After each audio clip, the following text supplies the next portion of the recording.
Здравей! Това е моята професия, моето призвание. Аз съм Барбара. Днес ще ти разкажа защо според Human Design аз мога да бъда най-добрият кариерен консултант за теб. Какво е Human Design? Human Design е система, която разделя хората на 4 типа. Манифестори, генератори, прожектори и рефлектори. Като при генераторите има един подтип, който се нарича манифестиращи генератори. Според тази система ние се делим на енергийни и неенергийни типове, което е изключително важно, когато става въпрос за това да знаеш как функционира твоята система. В каква среда ще се чувстваш най-пълноценен и как можеш да бъдеш полезен не само за другите, но и за себе си. Изключително важно е да знаем какъв тип сме според Human Design, най-малкото за това, за да знаем какъв е нашият енергиен ресурс.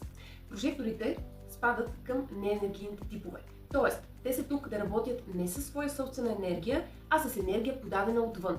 Това ги прави и изключително добри консултанти, защото могат да работят с енергията подадена им отвън и да я насочват, когато са поканени.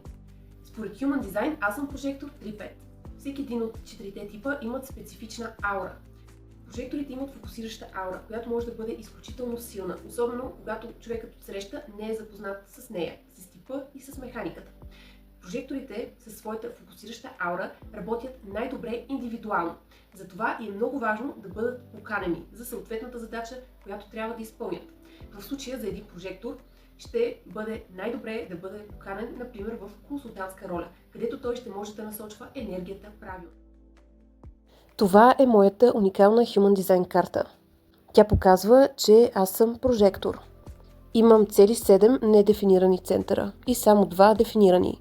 Дефиниран далак, моята интуиция, и дефиниран корен, стабилност под напрежение. Интуицията ми помага да усещам хората на момента и да разбирам кое е здравословно и кое не е за тях. Казвам нещо кратко, но точно.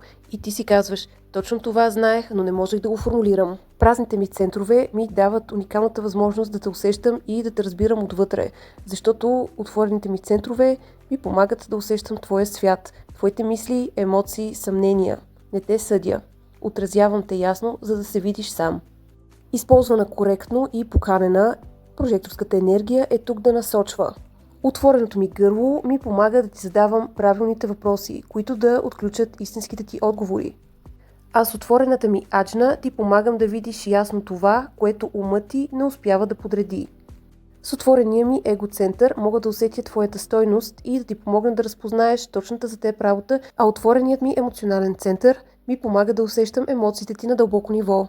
Създавам безопасно пространство, за да можеш да бъдеш уязвим и да чуеш вътрешния си глас без съмнение или осъждане. Аз съм прожектор 3-5. Това са типа хора, които се учат на базата проба-грешка. Ще тествам много през целия си живот, затова и за мен никак не е нетипично да сменям професиите си често. Именно защото имам нужда да тествам нови неща. Често попадат на работещи модели и имат уникалния шанс от това да направят нещо тотално различно, иновативно, дори гениално. Петиците са тези, които не вървят по утъпканите пътеки. Много често те предизвикват вече установените норми. Това не винаги е комфортно и не винаги се приема добре. Само по този начин може да внесем и необходимите промени там, където е нужно. Да не забравяме, че всяко ново и непознато нещо носи дискомфорт, но без него и няма как да претърпим еволюция и развитие. Тройката е мъченик. Много често тези хора имат изключително труден, предизвикателен, на моменти полезен път, само че това е техният шанс за трансформация. И чрез личните си преживявания те могат да послужат за пример и на другите хора и с опита си да им помогнат. По този начин профил 3-5 може да събере своята уникална опитност, да я пречупи, да я трансформира и да я предаде на останалите, които могат да я използват със своя път. 3-5 не са тук да се подчиняват, не са тук да бъдат удобни, но чрез тяхната опитност, чрез техните грешки и чрез рисковете, които поемат, могат да донесат много ценни открития, които да послужат не само на тях самите, но и на целия свят. Затова ако си профил 3-5 и понякога се чувстваш като черната овца в твоето стадо, не се притеснявай, това е напълно нормално.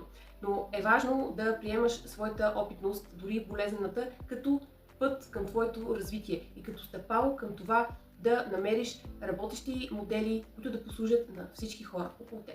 Ако искаш и ти да получиш своята уникална Human Design карта, можеш да ми пишеш на сайта на моето призвание. Ще се радвам да ти съдействам. Това е моята професия, моето призвание. Аз съм Барбара.